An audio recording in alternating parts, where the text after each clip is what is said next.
I'm out here in Bonanza, Utah, and today we're going to be looking at the Green River Formation. But before I start talking about the Green River Formation, I thought it would be nice to look at some stuff that bubbled up from the Green River Formation that we'll see down below in the strata.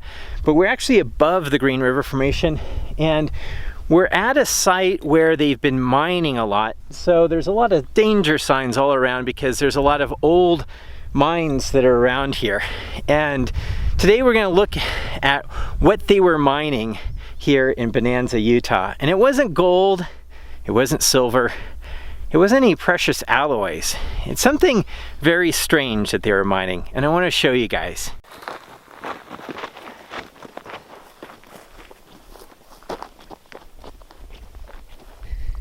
These are definitely dangerous mines here. They're old timber constructed mines that go really deep into the layers. Not something you want to play in or be down into. Just to give you a scale of this mine, you can take a look and see how many miles this mine goes. It just keeps on going out to the horizon. And you notice it's like in a straight line and going deep right into this vein that they were mining. And it's a pretty incredible sight when you see these.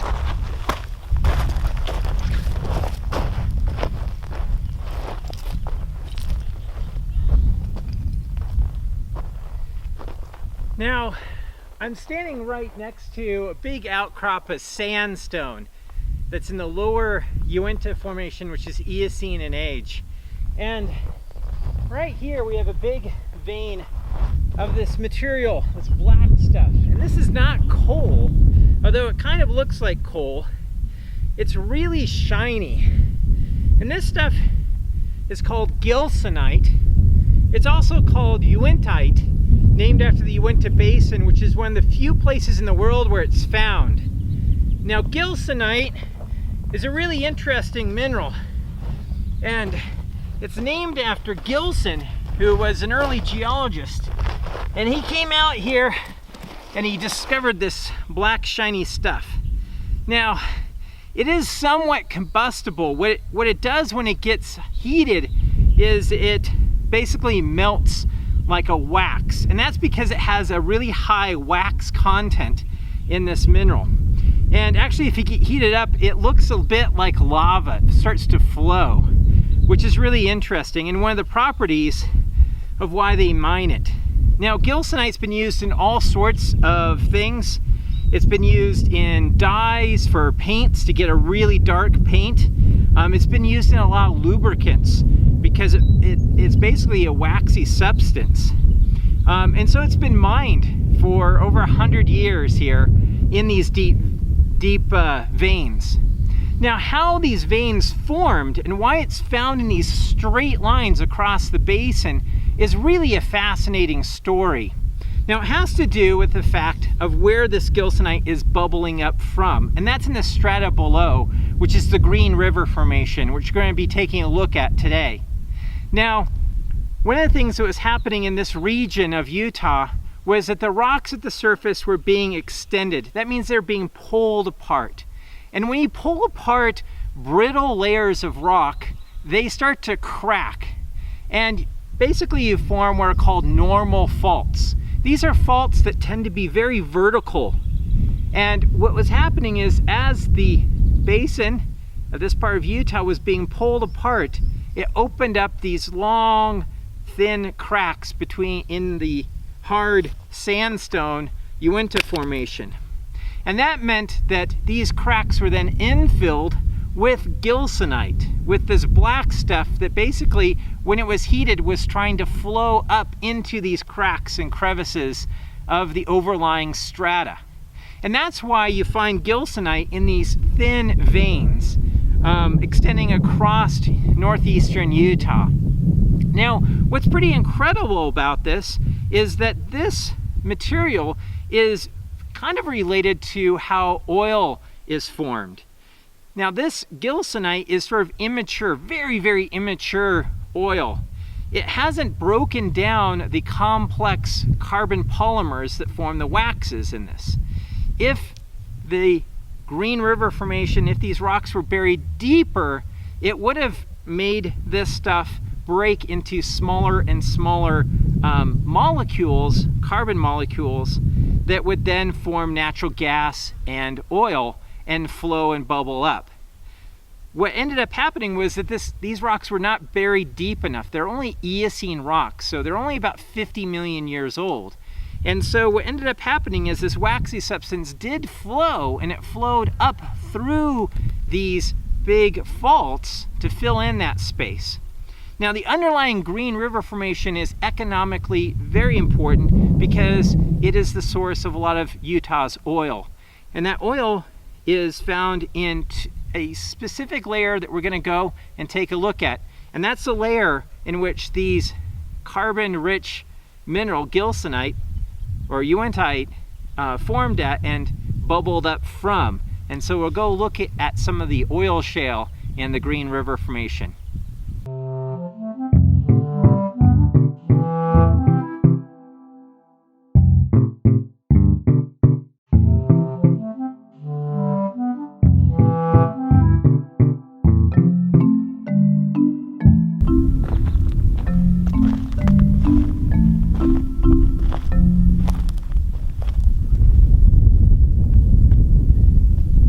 Looking at is the canyons down into the White River, and those beds out there are the Green River Formation of Utah.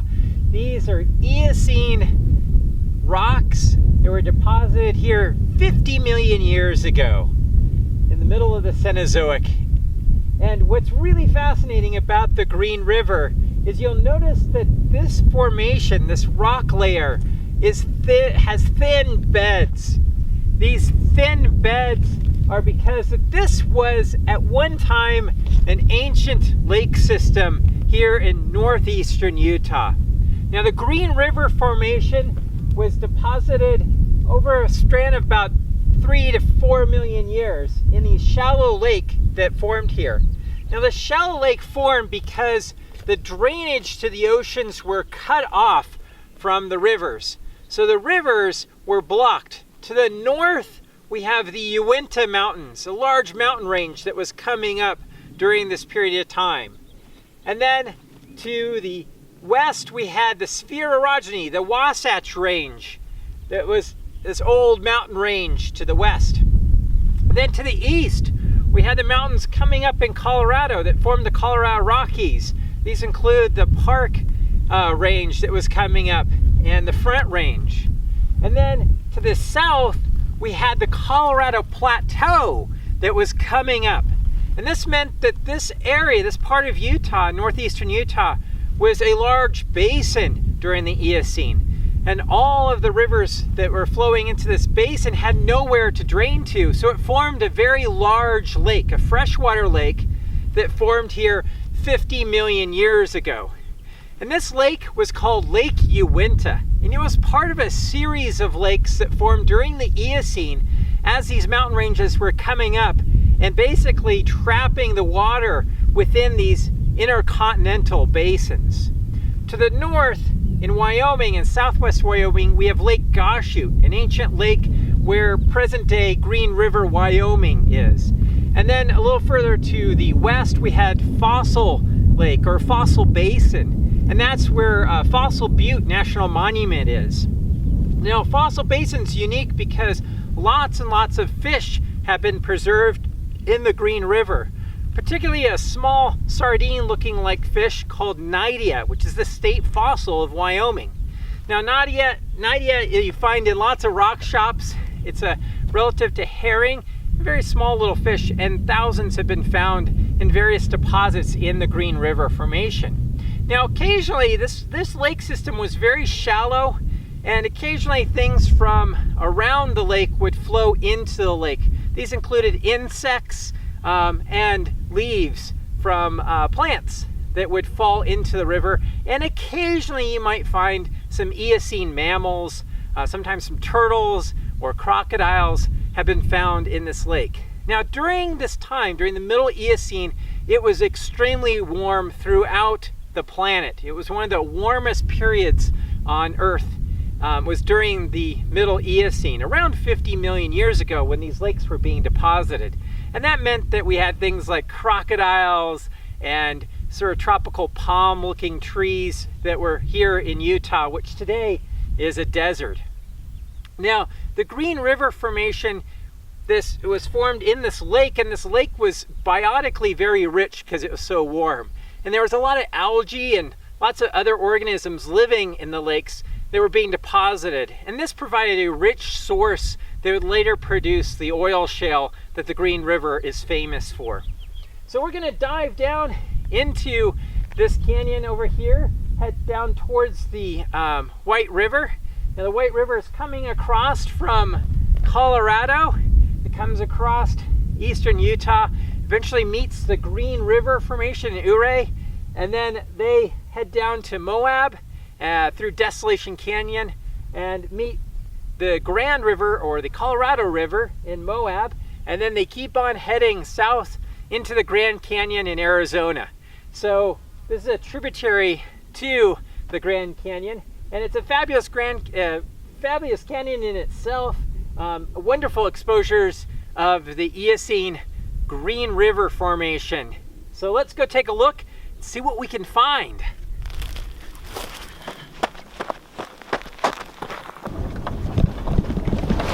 So get bouncing around with us on the bouncy road.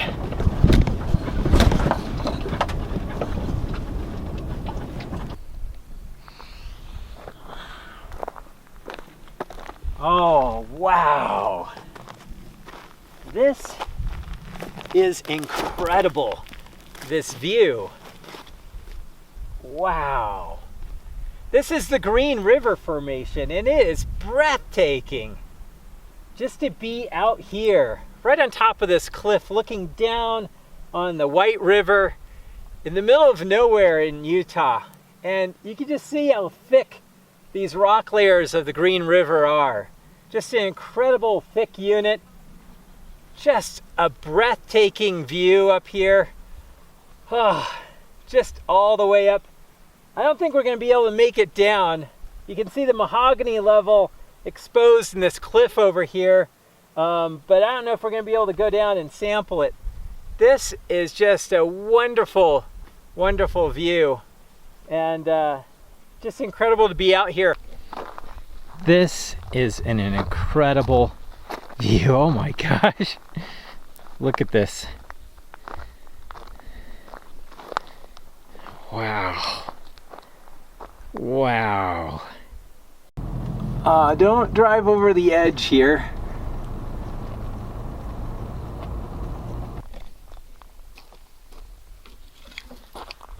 All right, so this is the Green River, and I'm actually in a quarry that's visited by a lot of people looking for fossil leaves. And the Green River Formation is a shale, and a shale basically means that it's a flat unit that breaks in flat bedding plains like this. So that's what basically a shale means. And so people have come here. This is on SITLA land, which is state of Utah land, and they're legally can come here to collect. And what people do that come out here is they split open the shale, looking for fossil leaves. And I split a lot of shale in here. I haven't found very much, but what I want to talk a little bit about is the different types of rock hammers that you can use for splitting shale and looking for fossils. This is my newest hammer. These are all S-twin hammers. This one I really like. It's a good thick hammer. It's got a nice flat blade here and a pointy blade on this end. And this one I really like because it's a good size, so you can really get in and split open shale pretty easily. And then you also have this hammer. This hammer is a really great one because it has the chisel end of it. So it's a really great one for splitting shale and looking for fossils. So you can kind of hammer right into along the bedding plane to split some of these open. So it's a great one for doing that. And then the third one is more of your traditional rock hammer. And this rock hammer has a pointed end and then a blunt end. And this is more of a hard rock hammer. And it's less good at splitting shale, although, you know, you can kind of use it.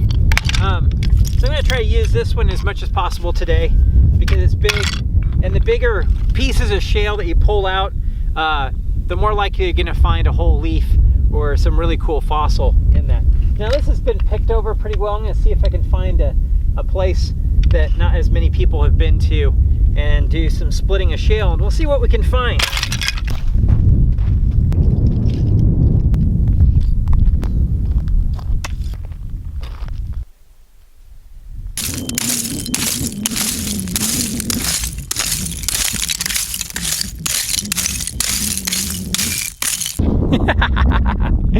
So I'm about ready to leave. I'm walking around and I look down and you know what I see? It's a beautiful fossil. You ready to see it? This is pretty cool. You ready?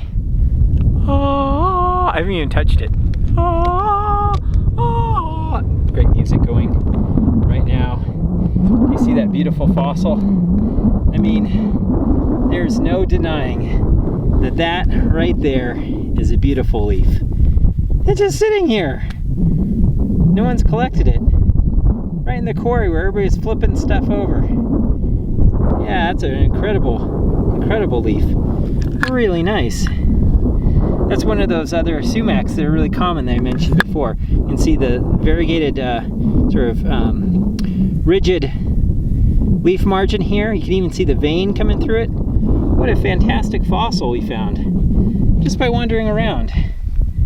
That is just cool. Alright, so this is our haul. We got some nice plants here, some nice leaves. I like this one. So I just found another fossil. It's a pretty cool fossil. See those black little specks in there? Those are fish scales. Now this is a fish scales of a fish called a gar, and gar live today in the Mississippi River. Down in Louisiana there's lots of gars. Now gars were very prevalent in the Green River Formation, which indicates it's a freshwater lake, because that's where they live today. And they have these scales. They're very shiny, they're black, and they look like little diamonds. They have a kind of a diamond shape to them. And they're what are called ganoid scales. And they have a bit of enameled surface on them, so they're really tough. Living gars have the same thing, and you find a lot of gars in the Green River Formation of Utah, which is a little bit different than what you find up in Wyoming. In Wyoming you find a lot of those nidea, and you find nidea out here, but gars are much more common. And I was just getting into the car to drive to the next location, and I looked down and saw some gar. So I'm going to show you a cool old bridge. Look at this thing. It's crossing the White River, but I don't think you can get across it.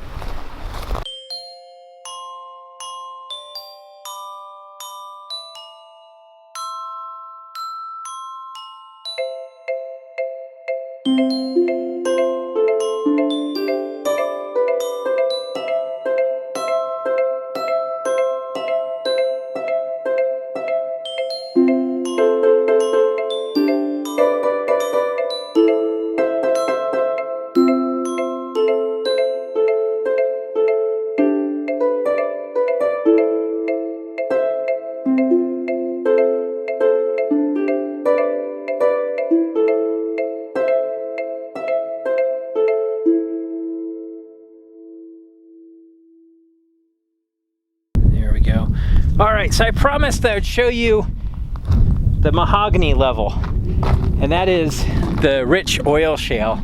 And we've gone down in section, and right over here we have some beautiful layers of oil shale. right in here. Now the cool thing about the Green River Formation is that it's lake beds that have been deposited. So these layers are like pages in a book that represent almost like yearly cycles of time marching through here. So like a layer of like pages in a, each one of these layers is like a page in a book. And so right down over here we have some oil shale. Now oil shale is kind of interesting because if you look at it on the outside, this layer down here, it's white. But let's take a whack with our hammer and see what color it is on the inside. Ah, it's hard to film and hammer at the same time.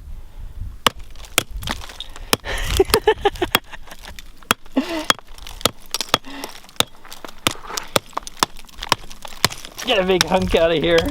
Here it is.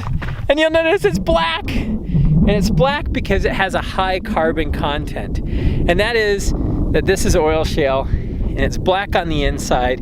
And this black inside actually kind of smells like charcoal a little bit. And that's because it has a fair amount of carbon that was deposited by these organisms, mostly algae, that was living in this ancient lake. They died, they settled to the bottom of the lake, and they got compacted and part of the shale. Now this oil shale produces a lot of the oil in Utah, and people have been trying to figure out how to mine this oil shale to get the oil out of this rock. So there's a lot of ventures trying to figure it out. A lot of times it involves heating this rock really hot to try to soak out the oil out of the rock, out of the oil shale. But a lot of times it's fairly expensive, and so prices of oil have to be pretty high for them to use this type of oil. Now, the other thing about this layer is that this is the source for the gilsonite. So a lot of this carbon that's in the underlying Green River, it seeped up through these cracks into the above sandstone, the Uintah Formation, and it formed those wonderful gilsonite mines that we saw that were these kind of amazing vertical pits that we saw. All right, here we go. We're starting to find some of this stuff. All right down in here. This is about where the bed is of a nice site. We're low down in the Green River Formation, and one of the interesting things is when this lake system was starting to be established, it started flooding. And one of the things that you find are some wonderful gastropod. These are snail fossils that you find quite a bit of. There's a nice snail. Here's another one. Right there. All right, here you can see some of these little snails coming out. Here's one right here. Here's another one. You can see this one's really nice. It's got the little ornamentation there. There's another one right here. Wonderful little snails just everywhere in the Green River Formation. And the idea is that these deposits here were formed with these mass mortalities when all these snails would die and they would get kind of scattered along the shoreline of this ancient lake. Once you get the hang of finding these, you start to find them a bit everywhere. One of the things I think is so completely fascinating, to me at least, is that the Green River Formation is only 50 million years old, and yet it represents an environment that's completely different than Utah today. It was this massive lake. It was warm and tropical. We had alligators living here, as well as primates that are living in the trees. It was a forested, very green, lush place that looked more like Louisiana than it does a desert like Utah today. And I think that's one of the things that is really remarkable about the Earth in general, and that is that everything is changing on the Earth. The planet changes. It's such a dynamic planet. If you were to travel back in time and go 1 billion years ago and went to Mars, it would look exactly like it looks like today. But if you traveled 1 billion years into the past here on Earth, everything would look completely different. There would be no plants. The rivers would run differently. The climate, everything was different 1 billion years ago. That's one of the things that I find really fascinating about geology and paleontology, is that once you start studying it, once you start looking for fossils and looking for lines of evidence, it's basically teleports you back to a different time period on Earth, a different era. And things were completely different in the past. And I think that that in itself is what's so spectacular and so interesting, is that each one of these rock layers represents a different world, a world that no longer exists, but existed just like we're existing. And it just tells you how much depth of time is represented on the planet and how different things become over time. And it makes you speculate on what the future is going to bring. Say in 50 million years into the future, what is Utah going to look like 50 million years? And we have no idea, because it's such vast scales of time. And that's what's really incredible and so exciting about going out and looking at these rocks, is reconstructing those ancient worlds. And I'm glad that you're able to join me in the field again, looking for fossils and looking at the Eocene Green River Formation here in Utah.